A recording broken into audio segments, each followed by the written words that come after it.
ओम सदाशिवसमारंभां शंकराचार्यमध्यमाम् अस्मदाचार्यपर्यन्तां वन्दे गुरुपरम्पराम्. So we saw, I think, the first 5 verses of the 9th verse. Swamiji, Yeah, I just wanted to make a point. yeah. Today, is the last day for the Zoom update. It has to be updated to 5.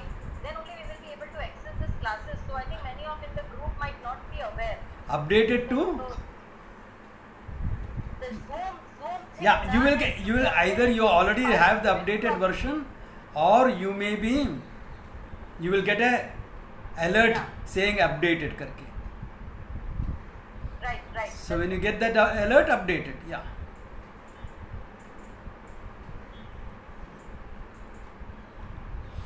Okay. Any other questions, clarifications?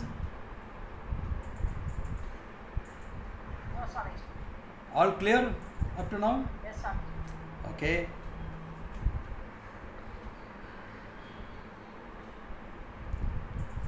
Now remember this whole section, this whole 9th verse is in Upasana. Okay? You are presenting the Upasana on Ishvara, Saguna Brahma, with the relationship of individual and total, as an aid, a means to understand that I am everything. The statement I am everything is made from the standpoint of the reality I as consciousness. It is not made from any functional standpoint at all. But what prevents us from recognizing that is this identification with my body and mind as a separate, independent, limited being.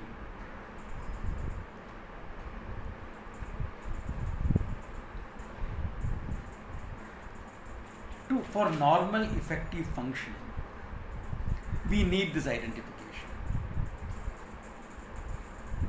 that this body and mind, I am, and therefore I will function. For normal functioning, we require this. Actually speaking, more competent function happens when you understand them as mere instruments. Antakarnam, Bahirskarnam. Instrument inside, outside body. Actually speaking, a functioning is better. But most people, for functioning, you require this identification. Because this identification becomes necessary for functioning, my identity is very strong. And we do a lot of work to enhance our functioning, and in the process strengthen this identity.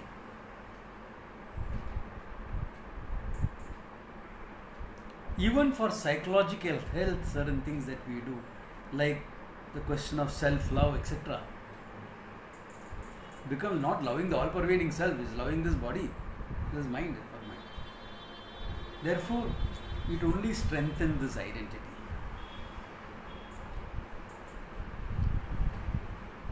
And now, you have to shift their identity to pure consciousness, and that consciousness is everything. Shifting to the fact I am consciousness is not that difficult. Even though your body identity, etc., can be strong, that shift to that much is not that difficult. But that this consciousness is everything, I am everything, Sarvatma Bhava as we call it, that is where the difficulty comes. Because if you just say I am consciousness and you are still functioning with your body identity, etc., manageable. Manageable. But to say that I am everything, to say that I am everything is not that easy. The Sarvatma Bhava is not easy. Therefore, what is he doing in this verse?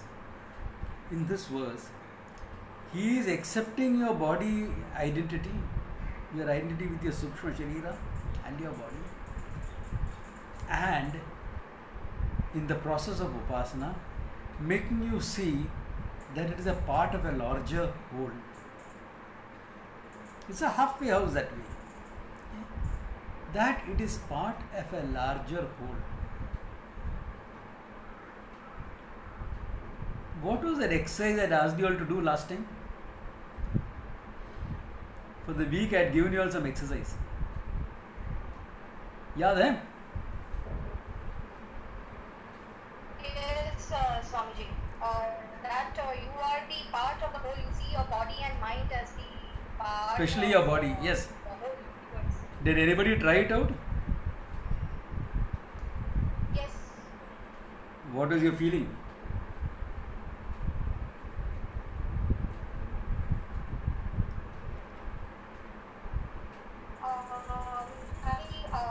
I do see that everything is a manifestation of Ishvara, including me, and it's all. If you see the order, it's all interconnected. You see Ishvara's order, everything is. Not easy, you know. Not easy. Because this is not an intellectual block. It's not a block coming from a questioning mind.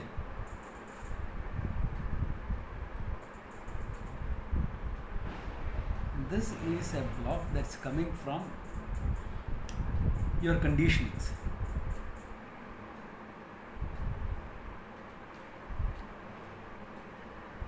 Your conditioning that I am the body, mind, etc. You will give a lot of arguments, intellectual arguments, to say that it is not, you are not body, mind, etc. You will be able to do that. Now that you have studied for so many years, if you can't do that, at least present a logical argument why you are not the body, mind, etc., then I wonder what we are doing in the class. I'm sure all of you can do that. That is not a problem. This- Swamiji, I had to ask something in this. Can I ask now or at the end of Okay, ask the question. What is it? No, when I tried to do that, I'm not the body and the mind. I could see that I was finding it difficult to see the. One second. You're not clear. Just let me put on something to make it, to help understand it clearer. Okay, where is it gone? Okay, now ask that please.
Okay, all right. The argument is, you've been elaborate about it, but basically it's a question of irresponsible behavior on the part of some people, making it difficult for you to think that I am everything. In fact, if you notice, last time I had not asked you to think that you are everything. I was taking it step by step. I was asking you all to recognize the fact that your body is part of everything, of the whole universe. At the physical level only I had asked you all. Number one.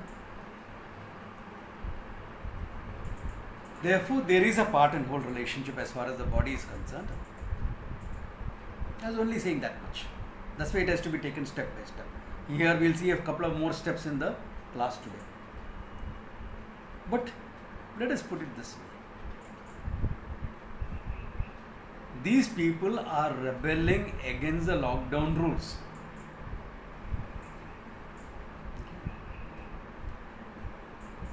I may not agree with some of the lockdown rules, but this is the elected government that is imposing these rules. As a citizen, I will follow it. Okay, as a citizen, I will follow. That should be the normal behavior of any responsible citizen. If I want to protest against it, follow peaceful lines of protest. The condition in the country right now is not conducive for even peaceful protest, because we are in a pandemic situation. It is like saying all freedom, including protest, should be allowed in wartime. It cannot be.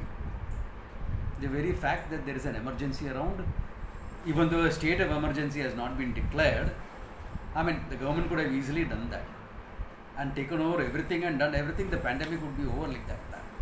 But it's a democratic government, therefore they have not done that. He could have done.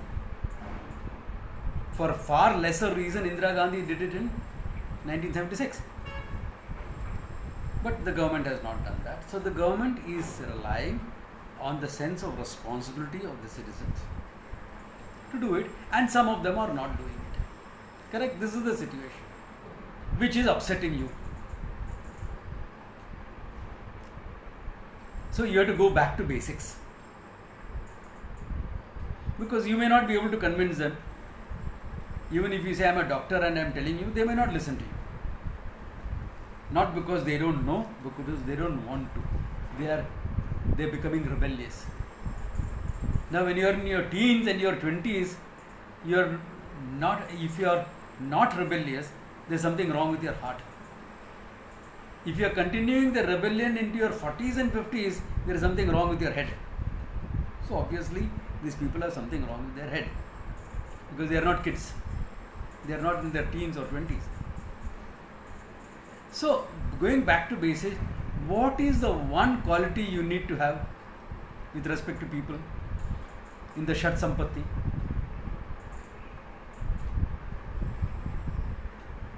No.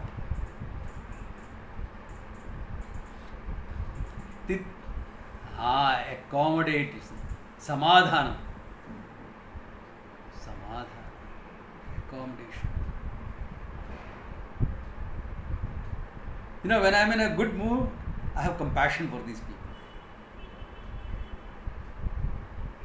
When I am not in that good a mood, I have pity for these people. No. I won't say I am in a bad mood, because I am rarely in a bad mood. Okay? But when I am not in that good a mood, I have pity for them. And when I am in a good mood, I have compassion for them. Okay? Because they are being idiotic. They are being idiotic. You could go make a complaint to the local police. That's part of the accommodation. Okay? Saying that these people are regularly coming here and breaking rules. You could do that. That's part of your game. You are a doctor in that area. All it will require is one phone call from a doctor coming. They will take it seriously. That these people are a risk for everyone. They will take it seriously. As it is, any lockdown complaints, the police are taking it very seriously. Do that. Accommodate them and do what you think is necessary.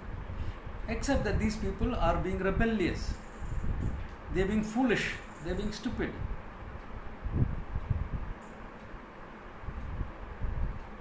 Anyway, officially from June 8th, the lockdown is supposed to be technically over. Okay? Some social distancing will be necessary, some mask etc. will be necessary, but that is all. Supposed to be, unless the local government is too scared to ease of the lockdown. That factor is always there. Governments are supposed to take courageous decisions, not decisions out of fear. Okay? But government is made up of human beings and human beings are scared. Therefore, some of the decisions will come out of fear. Everyone cannot be a Modi anyway.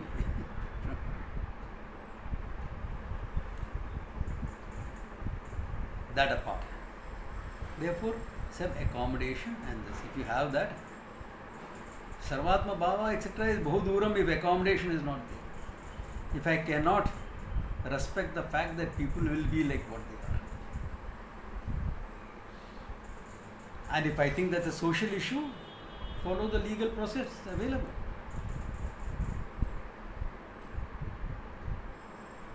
Yeah. Accept situations for what it is and do what you can about it. Basis of Karma Yoga. Accept what is there, do what you can about it. Straight away trying to jump to Sarvatma Bhava, not possible. Nor can you manipulate the whole world as what you want and say, now I am everything. Nobody can. That's what the definition of a control freak is. Trying to manipulate everything so that I am happy. That's a control freak. It doesn't work.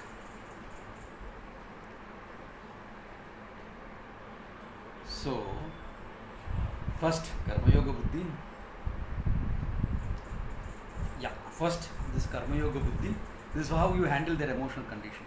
Karma Yoga Buddhi will help you deal with the outside world enough to prevent it from disturbing you too much. That basic samatvam you will have. Basic. Samatvam yoga muchyate, that much will be there. So that much will be taken care of. Then, this emotional conditioning, I am the body. As I said, one way is to, and a good way, factual, is to see the body only as an instrument, not me. Swamiji, I see that it's an instrument only. I'll give you enough logic. No. This is not merely logical. The logic is necessary to convince here. How will you convince your heart? Remember the old statement, what has gone into the head has to sink to the heart. Now, how will it sink to the heart? One is sudden little contemplation about it, sitting down and thinking of various arguments, various things, why you are independent of the body and body is only an instrument in your hands. This is where books like Viveka Chudamani will help. Not the shortened 100-verse version, the elaborate 581 or 592 verses version of it, elaborate version of it. 30 verses why I am not the body. 30 verses. You have to sit down and mull over it. The argument is very easy. Swamiji, 30 verses I finished in one day. No. That's not how to read that book. You take 3-4 verses and you keep mulling over it. Mulling. That's the way to study the book. Especially when it comes to I am not the body, I am not the mind, I am not all that thing. Keep mulling over those verses. It's a simple book. Viveka Chudamani is a simple book you can read and understand on your own. I did that before I joined the ashram. And I got great insights into the whole thing before joining the ashram itself. Because in 1974, in Chembur we had organized Puja Swami Dayananji's talks. So naturally all of us, we are young and we are volunteers. Okay.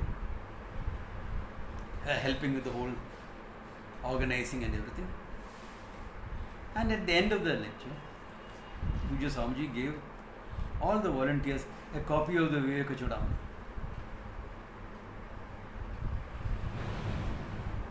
Great book, simple book. Logic is simple, but value structure is high. So, read books like this. Mull over these arguments. Mull over these arguments. Push your body. Push your body. Your body is an instrument, no? Supposing I ask you to hit the table with your hand, how hard will you hit? Not very hard, because the hand is paining. Supposing I ask you to hit with a hammer, you can go bang, bang, bang, no? Why? Your hand is not paining the hammer, no? As some people say, Swamiji, my hand is also paining because the referred pain, with the referred force from there, transmitted force comes to my hand is paining. Okay. No, push your body beyond its limits to say, hey, I am the boss, not you. Push your body a little bit. Here is where sports will help. Here is where any exercise system will help, because you have to push yourself. Here is where yoga will help.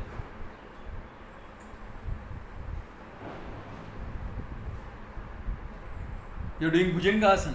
Come on, you are supposed to raise your upper body from the ground so that it resembles the head of a snake looking up. Your body is moving only 3 inches. Then the yoga teacher should not say, very good, you are making good effort. The yoga teacher should say, what is that? Are you a python or a cobra? A lazy lump of a python lying on the ground. Come on, lift that body up. Use your hand initially if you want to. Push it. No, Swamiji, Sukham Sthiram Asanam. Yeah, you have to take it to its full position and make it yourself comfortable and steady in that. That is called Sukham Sthiram Asana. Not doing it 2 inches and saying, I'm okay. So push. It will help. Body is an instrument. I can make it do what I want it to do. I can make it do. Of course, see that you don't end up with injuries and everything like that. But even some small minor injuries, okay. Why? Why are you so bothered about getting hurt? You're not the body anyway. No. If I seriously injure, I'm talking of minor injuries, not serious. I'm not asking you to jump out of the 2nd floor window. Though you can, without killing yourself. But I'm not asking that. I'm just saying, Bhujangasanam, push yourself a little bit.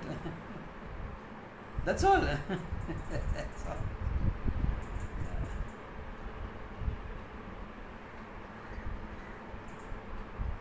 I'm not asking you to hit that wooden block and break it with your bare hands. Though we do it. We do it. We train enough so that one punch it goes through that block. As we say in martial arts, that your hand should not be scared about that block. That block should be scared about your hand.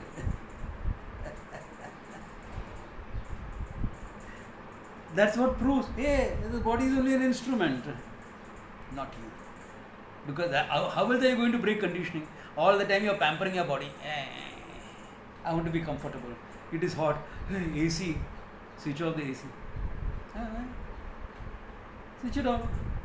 Like right now in this room, I have not put on the AC. It's okay. Agni Nakshatram is over anyway. Fan is enough. Switch off the fans also and try. Learn to be comfortable. We are pampering our body so much.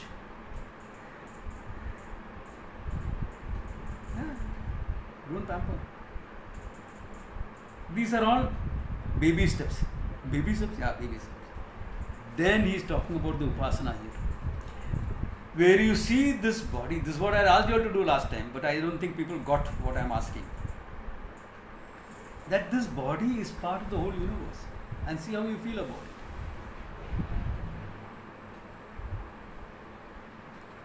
If you had done that, these coming verses will be more meaningful. Your body is part of the universe. See how changes in the universe will affect your body. And how changes in your body will affect your immediate environment. This is one thing that you have to see what's happening. Because each person's body and the relationship with the environment is different. There is some things common because we are human beings, and there are some things which are different because we are unique individuals.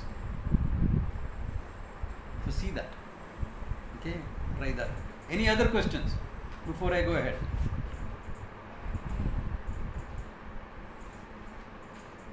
Any questions? Or no? No questions? Okay. Okay. If you are clear, let me go ahead. Okay. The fifth verse we had seen, yes.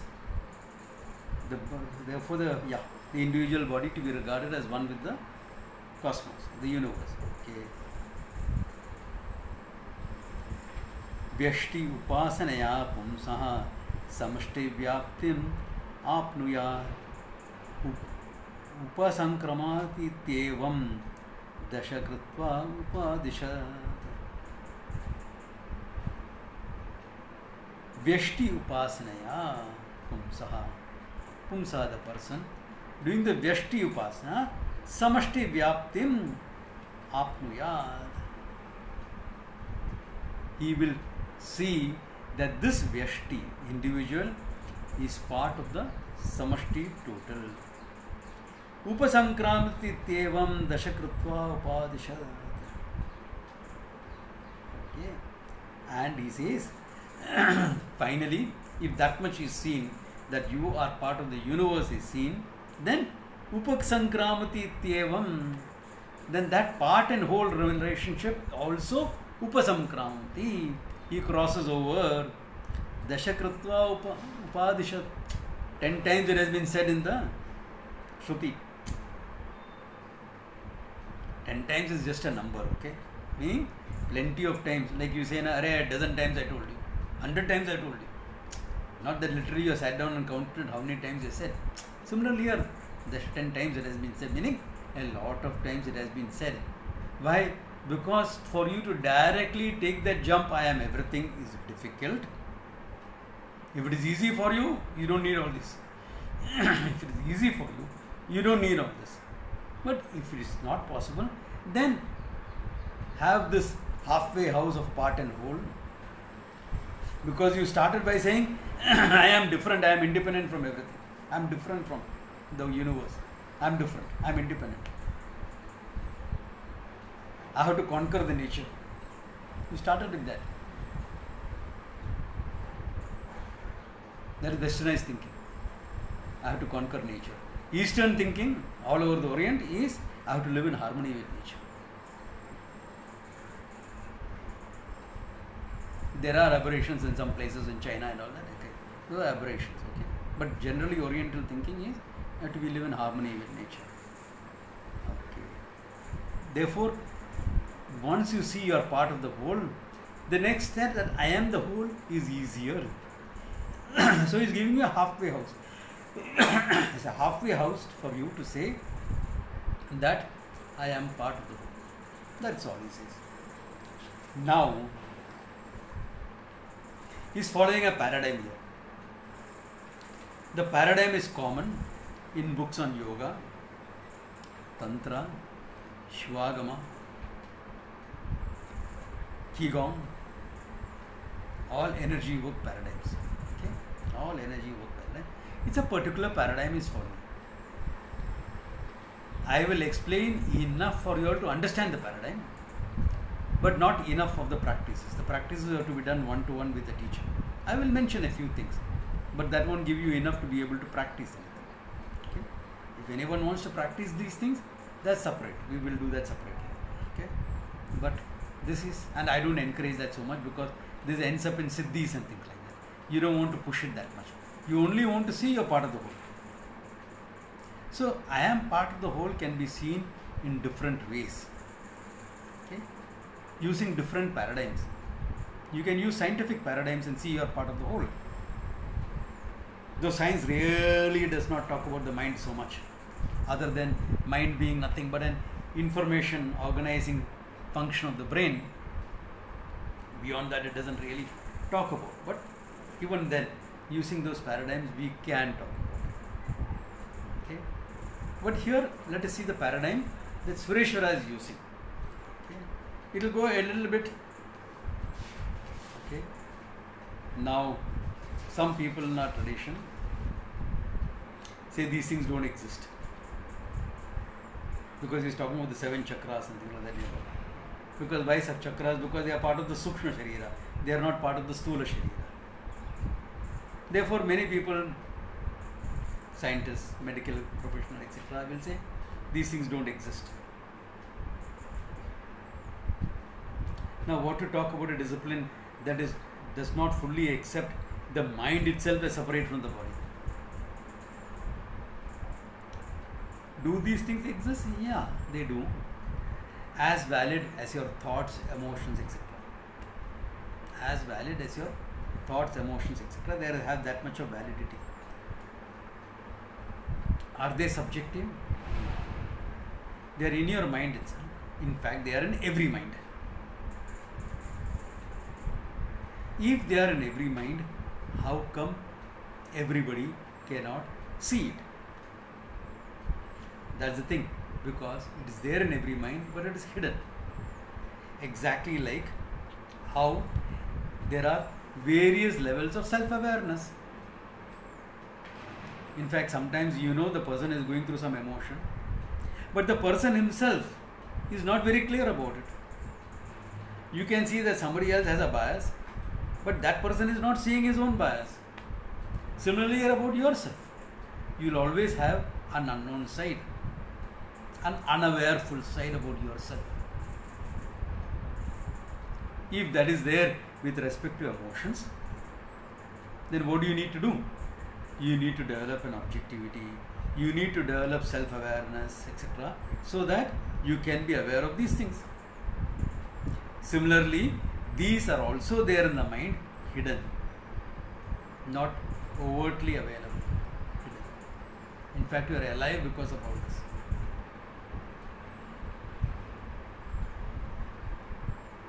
And you have to do some exercises, practices, etc., to be able to see them. They are Sakshi Vetyam. They are like how you see your thoughts, you can see these also. How do you see your thoughts? What pramana do you use to see your thoughts? Please tell me.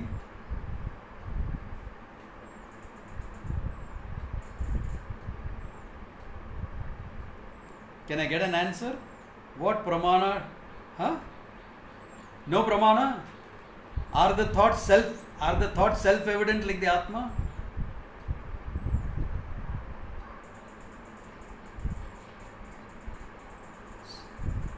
So Kiran has written here saying Sakshi Vetyam. It is directly perceived by you without the necessity of a sense organ. Use the proper terminology. If you say self-evident, it will become like the Atma self-evident. No. Atma requires no pramana. Atma itself is the basis for the pramata and the pramana both. Whereas, to know your mind, you the knower, the pramata is necessary.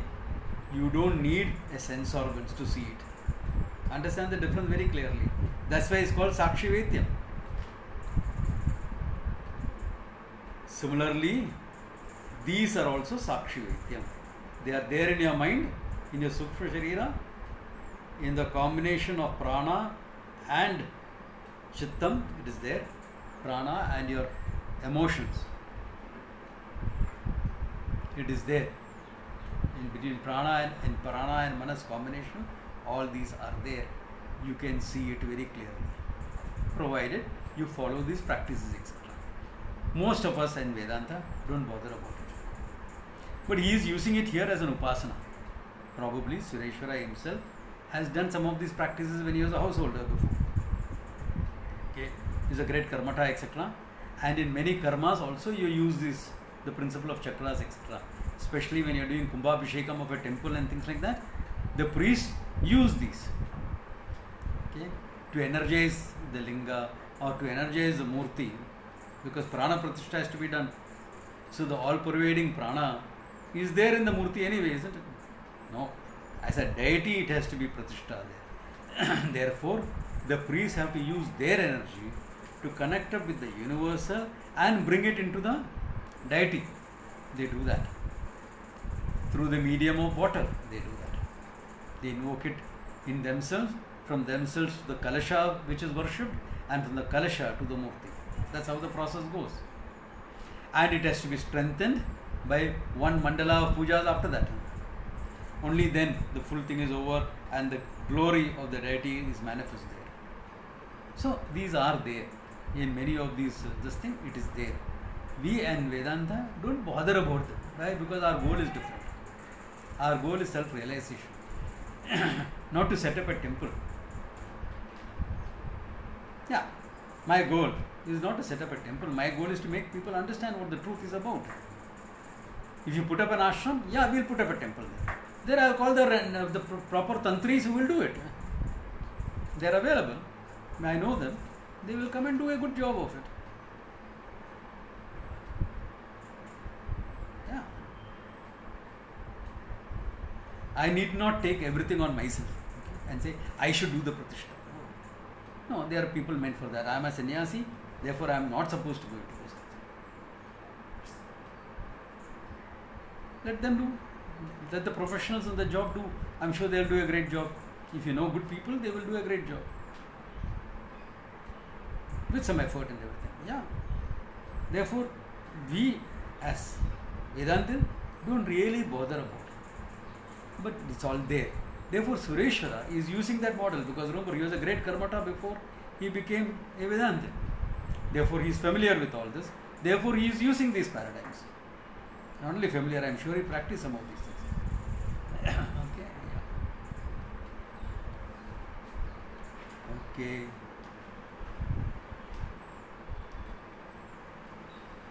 ब्रह्मांडस्य उदरे लोकसप्तमभूरादयः स्मृता मूलादि ब्रह्मरन्धारा अन्ते तेषु धारेषु वसन्ति ते. In the Brahmanda, asya udare meaning in his heart. Udara means okay, stomach, okay, literally. Okay, in the heart of the thing. Okay. Lokaha saptaha bhuradaya smrita. There are 7 lokas, 7 dimensions of existence. Bhu, bhuva, suva, maha, jana, tapa, satyam. 7 dimensions of existence. They are dimensions of existence. Loka is a dimension of experience, a dimension of existence. Okay? A particular manifestation, a particular dimension where energy frequency, vibrational frequencies and all are different. 7. That is out there, the whole world, that's the cosmos. Then he said the cosmos is invoked in the individual. Okay? There he says, Mooladi Brahma Radhantre Radhantre. The Brahma Radha, that is your spine, okay? Anteshu Adhareshu Vasantite. So from Mooladhara to Sahasradhara. In these 7 chakras, the 7 lokas exist. Therefore, the gross one, the Bhu, earth, is supposed to be in the Mooladhara, in your perineum, the root chakra, they call it. Bhuva is the Swadhisthanaha, 2 inches above that, just above your genitals. What is known as the lower dantian in Qigong, etc. Manipurakaha, near your solar plexus. That is the phase of Swaha, heaven. Anahata, your heart chakra. This is supposed to be Mahaha. Vishuddhi chakra, your throat chakra. Vishuddhi is supposed to be Janaha. Ajna, third eye region. Tapaha, Sahasradhara, Satyam. It's an imagery for Upasana. Therefore, the whole cosmos is there in your 7 chakras.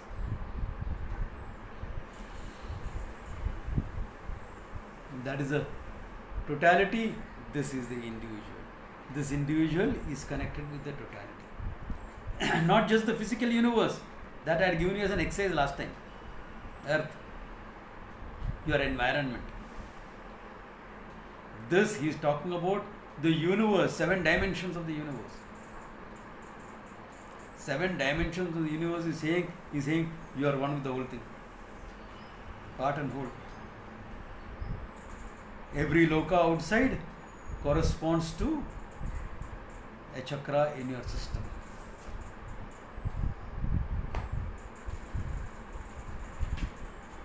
Satyaloka,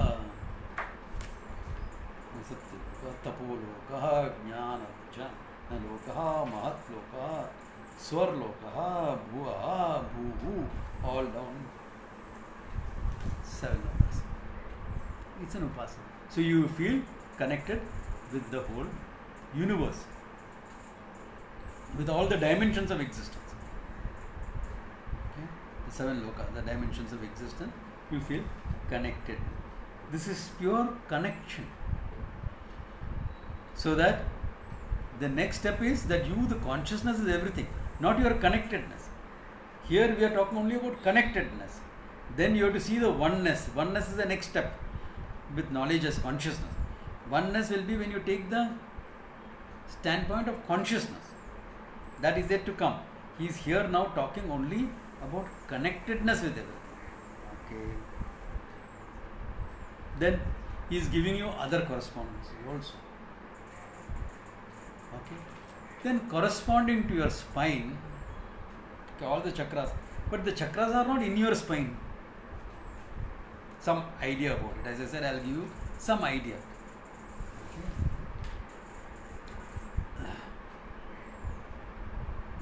The direct connection of the chakras is through the center of your body.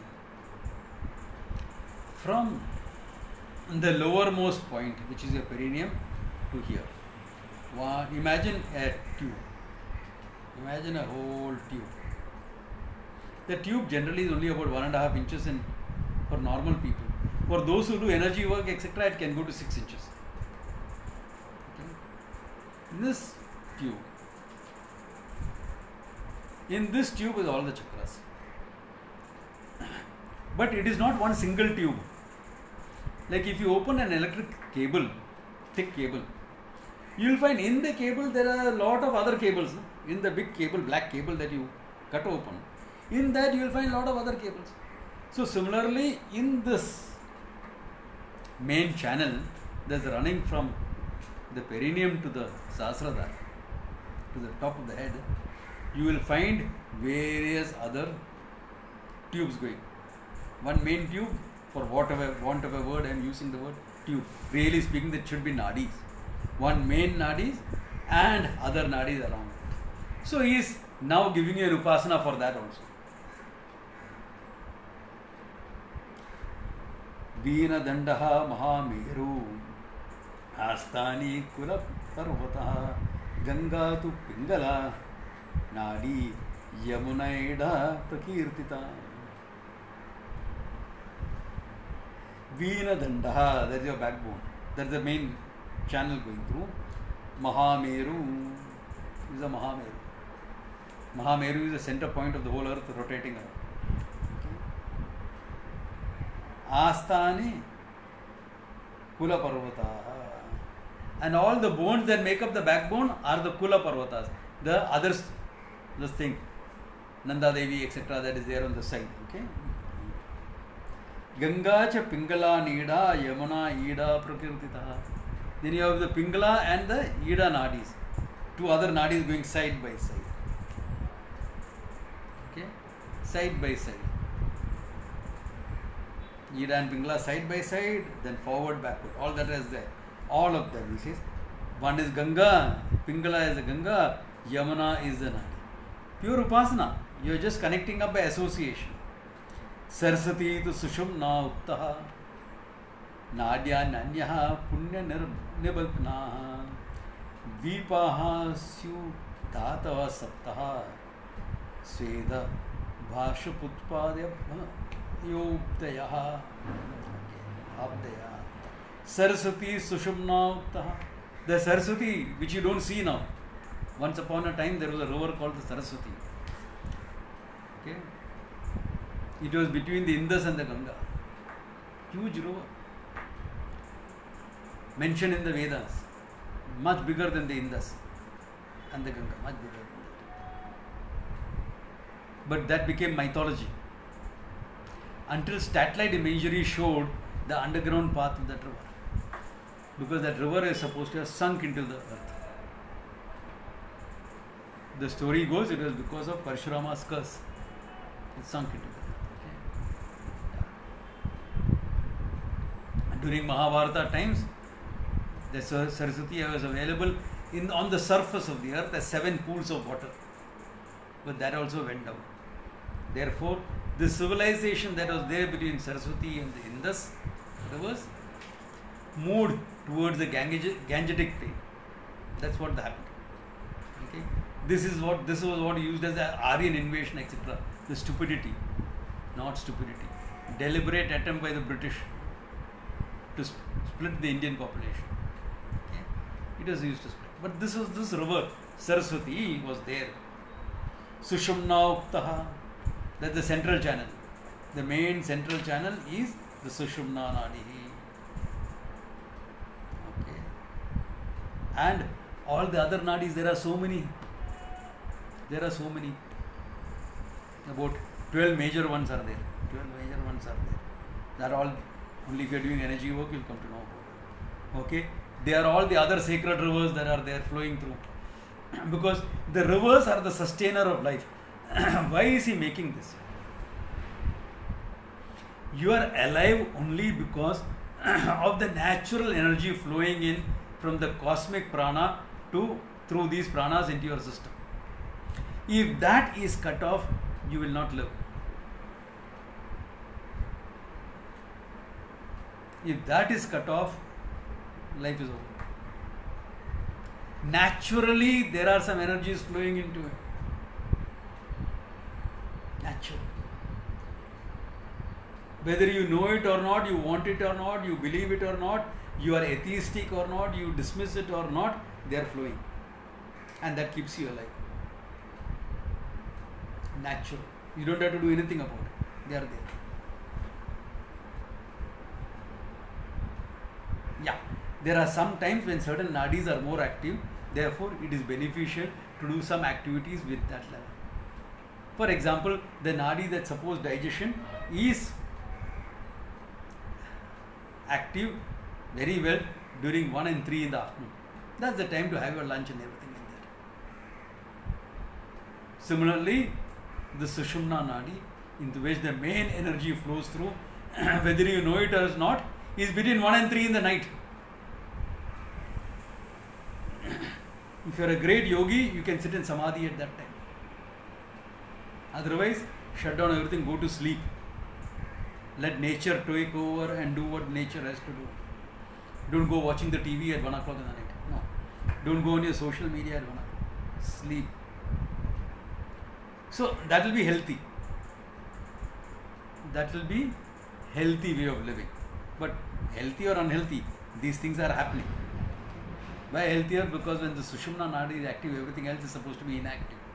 That is supposed to fill itself with the energy from the cosmic prana, so that all your functioning can do well. That's why those who don't do that will have a lot of hormonal issues. PCOD and all coming in young children. 20-year-old having PCOD. I mean, come on. First question I ask them is, when do you sleep in the night? So no, maybe 2 o'clock, 3 o'clock. Okay. Very clear. Okay. Therefore, all the others are the other sacred rivers. The 7 dhatus, the physical dhatus that make up the body, are the 7 dvipas, because the earth was defined as one of 7 islands. Which is the 7th one? Don't ask me. Maybe Atlantis. Okay. Okay. And Sweda, Bhashpa, Adaya, sweat and tears, etc., are all the oceans. Now look at it. You have a body, you are sitting here. Okay? You are sitting for, this is how you do it, you are sitting for contemplation. Try it out, okay? To an extent, to whatever extent you can. Because you don't want to go into energy work and things like that. That is a different thing altogether. Okay? All the whole Brahmanda is right here. All the nadis are the rivers, etc. All the your sweat and this are the oceans. The mountains are your backbone. You're part of the whole universe. Just that much. The whole idea is only to be part of the whole universe, including energy system, etc.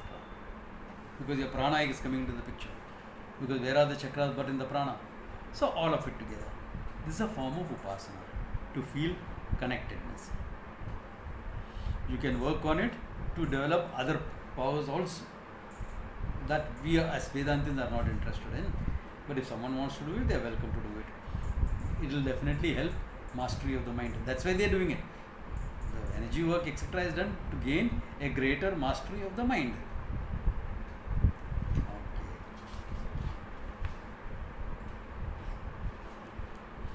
Any questions up to now? Or is it clear? Remember, I am not going to give too many details here, as I said. Beg your pardon? See, have you seen a Panchadhatu idol, for example? Various metals. So, these dhatus are supposed to be things, inorganic substances. See, in the world there are organic substances. A plant, etc. is organic. Iron, etc. is inorganic. So, there are supposed to be 7 main inorganic substances. If you look at modern science, they have made much more detailed thing. Here we took about it Sapta Dhatus, 7 Dhatus. They make up the body, etc.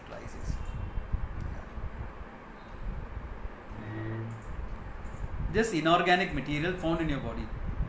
Do you not have iron in your body? Who asked this question? Is iron there in your body or not? There, not there. Copper, zinc. Yeah. No, very much there. If you don't have all this, you will have big hormonal issues, okay? Yeah. If iron is not there, you will have to be given blood transfusions and things like that. Yeah. Therefore, Sapta Dhatus. All of them are there in your system. Yeah. They are limiting it to 7. It is not a literal number. It can't be taken as a literal number. Sapta Dhatus.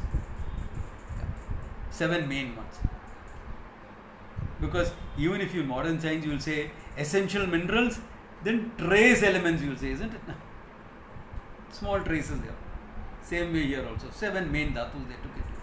So very often Ayurvedic treatment, etc., they will take these into account. Sapta dhatus they will take into account.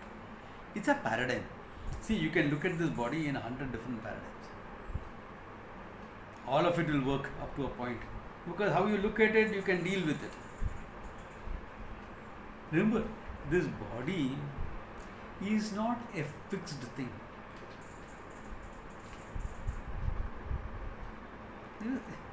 Though it looks very solid, this, that, etc., it's not a fixed thing. It's a very nebulous entity. It's a very nebulous entity. Even though it seems to be physically solid entity, it is not.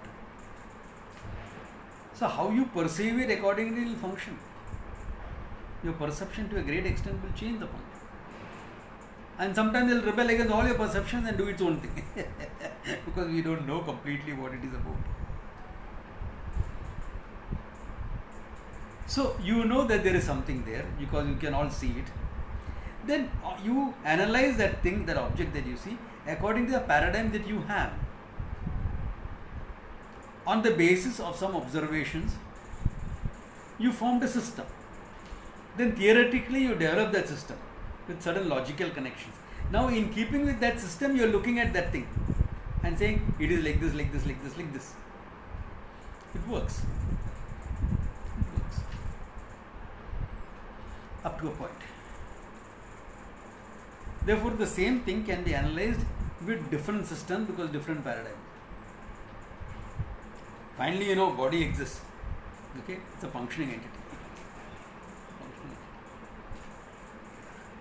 It's very interesting when Western medicine met the Indo-Chinese Tibetan practices of acupuncture and acupressure. Okay? They said these nadis don't exist. Okay? So this happened about 100 years back. Ip Man was a person who was there. He says, no, these things exist. It may not exist in your system, in our system it exists. And I can demonstrate. He says, I will put these 3 needles on this person's leg. He will not be able to move his leg. And the Western doctors wanted to see that. And he put 3 needles. The guy couldn't shift. Yeah, there was a temporary paralysis induced into his leg. And then he removed the needles, and within 2 minutes the guy could move his leg. Therefore, it was demonstrable. Certain things like this are demonstrable. But Western medicine will not accept the paradigm because the paradigm of nadis don't exist there. It's outside their paradigm. So they will try to make it like, oh, some nerval block must have taken place. Then you come and tell me what is the nerve that was blocked. Probably this, etc. They will talk now. Because you don't want to accept a system. That's why I wrote the small little few words on the tyranny of science. If you're looking that only science works, it is not true. There are other systems also that work. So these things that he's talking about, the chakras, the nadis, the energy, etc., are non-scientific paradigms. Please don't try to make it scientific. And say this is very scientific, etc. Like some modern gurus, some of them very good in this energy work. Yeah, this guy is very popular figure, very good in what he does, but he also tries to make it scientific. Why? He says experiential. Of course, it's experiential. Nobody is saying it's not experiential. But don't reduce it to only an experience. Don't reduce it or try to make this scientific. It is non-scientific. So what does it matter if it is not scientific? Does it work? Yeah, it works. That's good enough.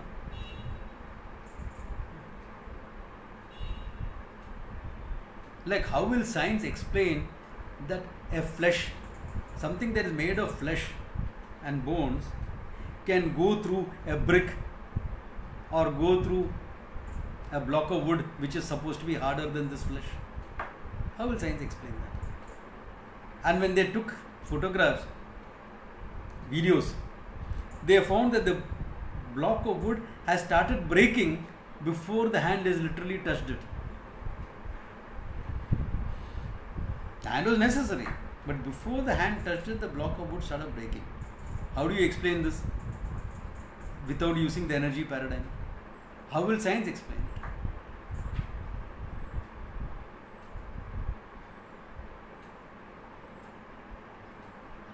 Oh, there is a force being transmitted. For force to be transmitted, there has to be a transmitting medium. The physical structure has to be there. Here, before the physical structure has reached it, it has started breaking.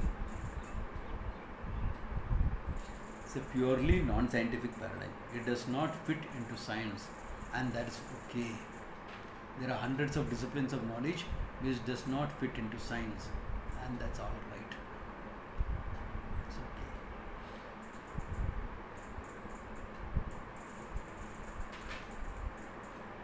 And if scientists believe that if it does not fit into science, it does not exist, or it's not true, they are living in fool's paradise. A time will come when the society will accept these paradigms, and that time they will say the scientists were primitive in their thinking by not accepting these things. That's what will happen. Whether we are alive to see that happening or not, we don't know, but it will happen in time. So that is what the whole thing is about. So here, what he is doing up to now is your whole physical body is being in the paradigm that existed at that time. This was quite a popular paradigm at the time of Sureshwaracharya. Okay, at that time he is using that to explain your connectedness with the whole universe. Remember, in this whole thing, what are you going to take away? Yeah? Any questions? No. So the whole attempt is to see your connectedness. You cannot see I am everything, you are not being able to take that step. If you are not able to take that step, I am everything, take this step. Take this step. What is that? That you are connected with everything. You are part of the whole. So look at it, what he has done up to now. He has taken two elements. In Akasha, Vayu, Agni, Apa, Prithvi, he started with the lowermost. Prithvi, the physical body, which we saw last time. And this time he has taken, along with the Prithvi, he has taken which? Jalam, Apaha. Because the nadis, etc., are compared to Apaha. Therefore, this is also based on the 5-element model. Okay. It's also based on that only. Therefore, Prithvi and Apaha he has covered. He still has to cover Agni, Vayuhu and Akasha. He still has to cover. Okay. Yeah. So he covers that. Okay. He covers that. Want to see a couple of more verses? Or is enough for today? It's a good point to stop. In fact, I want you all to think over it a bit. You don't have to go too much into the thing. And please don't go about, another thing I have to caution you all. You know, you take anything, na, the thing has been corrupted. Don't go about reading books. This is the chakra here. This is how it looks like. This is what the color is. It has got so many petals. Please don't read all that. They'll corrupt your thinking further. Why am I saying that? Because I have seen some people doing this chakra meditations also. Focus on the Mooladhara. This is the chakra. It has got so many petals. It has got so many this. Then what are you doing? You are doing a visualization exercise.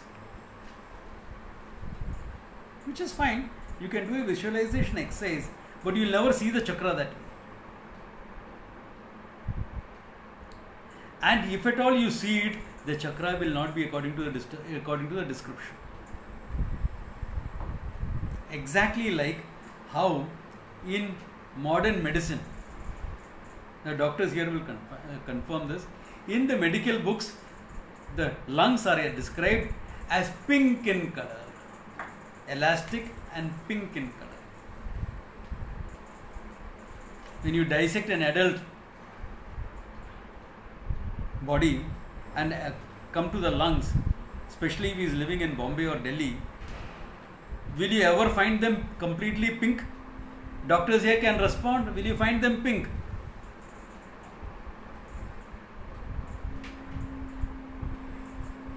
Sunita Savla is there, right? Hello? Has she disappeared from the class? Can you all hear me?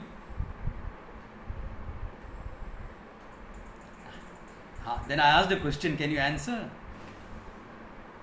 When you dissect a grown up human body to find cause of death, do you find the lungs completely pink in color?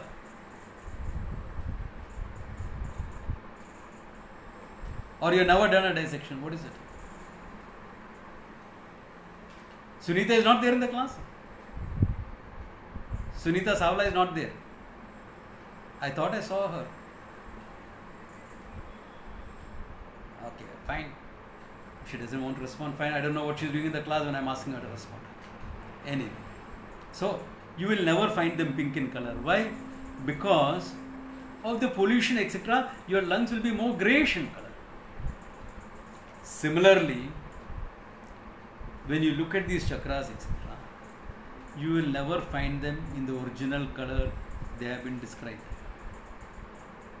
Therefore, if at all you are going to do some chakra work later on, You have to see them as it is, not what it is described. Therefore, if you read too much about all these things, it will become a disturbance, it will become a hindrance for your contemplation, if at all you are going to do it. I know that I don't think anyone in the class is really going to contemplate on that. Therefore, what are we going to take it as?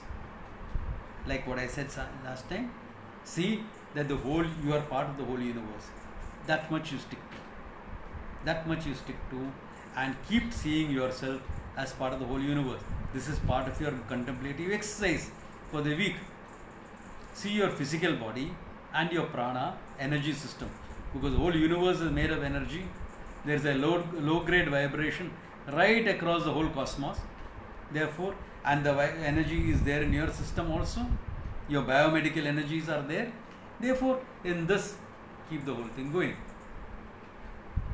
Your body and energy is part of the cosmic body and energy. Do this much during the week, and please do it. This is not something to be listened and gone. Then you'll never break the conditioning. You will sit in my class for 20 years and remain the same.